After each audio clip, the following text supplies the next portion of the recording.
তারকাদের সংসার ভাঙার গুঞ্জন প্রায় সময়ই শোনা যায়।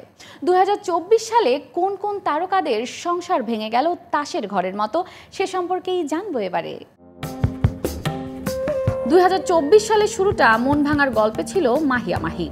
রাজনৈতিক ক্যারিয়ার যেমন শুরু হবার আগেই শেষ হয়েছে, তেমনই দ্বিতীয়বারের মতো বিচ্ছেদ হয়েছে তার। 16 ফেব্রুয়ারি মাহি ও রাকিব দুজনেই আনুষ্ঠানিকভাবে ঘোষণা দেন একসঙ্গে থাকছেন না আর।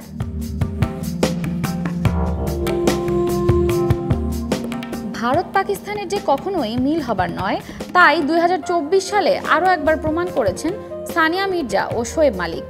বছর শুরুতেই জানান দেন বিচ্ছেদ হয়েছে তাদের।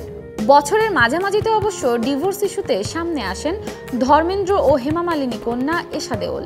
জানান এক যুগ শ্বশুরবাড়িতে ইচ্ছের বিরুদ্ধে মানিয়ে চললেও এখন আর পারছেন না তিনি।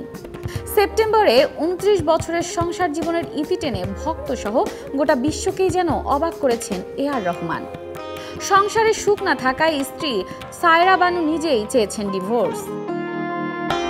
গেল 2 বছর বিচ্ছেদের খবরে শিরোনামে থাকা দক্ষিণী স্টার ধানুষ ও রজনীকান্তের মেয়ে ঐশ্বরিয়াও 2024-এই আইনিভাবে হয়েছেন আলাদা।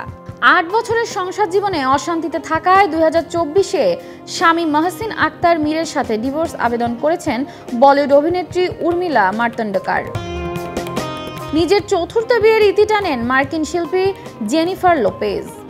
এছাড়াও 2024 সালে বিচ্ছেদের গল্পে নাম লিখিয়েছেন হলিউড অভিনেত্রী মেগান ফক্স ও অভিনেতা মেশিন গান কেলি, অভিনেতা বেরি কিউগান ও গায়িকা সাবরিনা কার্পেন্টারের মতো তারকারা।